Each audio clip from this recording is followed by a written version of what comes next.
But let's get Amit Malviya to respond. The Congress's charge is that you've used one part of the statement where he says Europe and the US are not doing enough for Indian democracy, and you aren't showing the initial part where he says the work has to happen within our country as well. So it's not as if he's only calling for their help. He's trying to draw the world's attention to what he thinks are failing institutional standards in our country. It's something that, as somebody in the opposition, he has a right to be concerned about, and you're only quoting him in part. Mr. Malviya, let's start from there. Well, Rahul, the elitist scorn that the Congress spokesperson heaped on the BJP for not understanding English is quite rich, because if the Congress spokespeople have to routinely step in to clarify what Rahul Gandhi said, then it is a problem with his communication and not with BJP's understanding. Let me counter a clip by another clip, and this clip is of Rahul Gandhi. He said this at the International Journals Association meeting. What the Congress is quoting is a subsequent bite of his from the Chatham House discussion that happened later, when they realized the faux pas that Rahul Gandhi had committed. Let me play that out for your audience, because a clip should be countered with a clip. So the surprising thing is that the so-called defenders of democracy, which are the United States, European countries, seem to just be oblivious that a huge chunk of the democratic model has come undone, right? Which is a real problem. Rahul Gandhi, what happens to you? Let me also play another clip, Rahul, that he spoke in the Parliament of Britain, and he was addressing a group of MPs.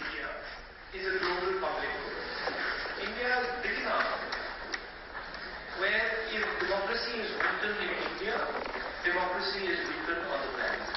So I think it's very important when you think about what is happening in India, you also keep in mind that India is a democracy 3 times the size of the United States, 3 times the size of Europe, and if this democracy crumbles, it will be a huge setback for democracy on the planet. So here is Rahul Gandhi making that plea twice, once when he was interacting with a group of journalists, and then on another occasion when he was addressing some members of the British Parliament.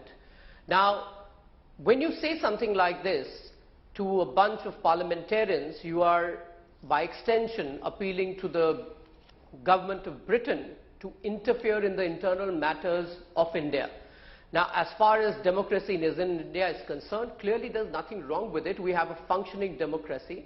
We have electoral process, we have the judiciary, we have the executive that is doing its job, and the Congress is still relevant in a few states. But for Rahul Gandhi to step out of the country and seek intervention of foreign powers in India's internal matters and to seek restoration of democracy is a serious problem. Now, this is probably for the first time, Rahul, that somebody from the Congress party has been so brazen and has walked down this path and sought foreign intervention. We had heard about Indira Gandhi seek financial support from foreign agencies, but this is another level. And clearly for Rahul Gandhi to make these assertions, to undermine India's institution, undermine India's parliament, which incidentally he does not attend too often, and then to make statements that opposition voices being stifled and that people are not able to speak, and there is a perception of minorities being under threat on the day the BJP wins in states like Nagaland and Meghalaya, which is almost 85–90% minority dominated and a huge tribal population. So there is something very problematic about Rahul Gandhi's understanding of Amit Malviya's counter is articulation, Rahul and it Gandhi raises several questions.